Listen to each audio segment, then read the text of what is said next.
Kay sunod-sunod ang kaon og karne sa miagi maadlaw ug bidli na alang sa uban maong tunay nagpangita og seafood karong panahon. Pila kay presyo sa isda karon sa kamerkaduhan. Kanato ang aseran pinagi sa report ni Nico Sereno.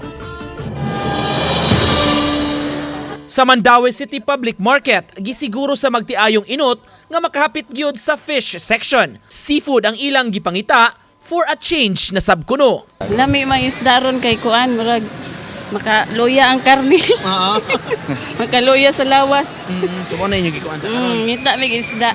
Susama sab niini ang tuyo sa customer nga si Chris. Gipalit niya dakong isdang mamsa tag 550 ang kilo aron sabon o larangon. Pampalahi na sabkuno sa putahe gikan sa sunod-sunod nga karne. Kasi among target ron mag-isda sa mi kay pol ng karne.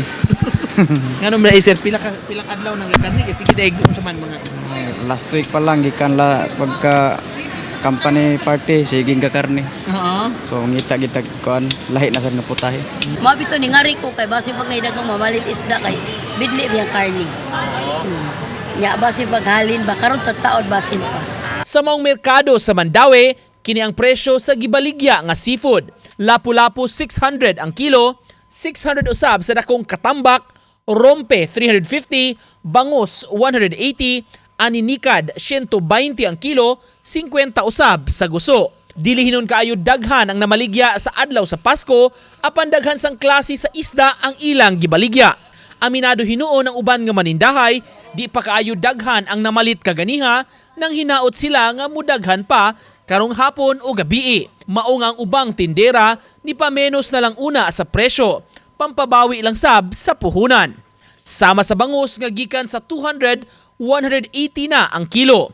Ang tamaro nga gikan 220, 200 pesos sab ang ilang baligya. No may tao sir, giminus na mo kay way tao ay masuro. May namabda na sa dika karong hapon na sa dagan. Uban ni Godfrey Relien, Nico Sereno,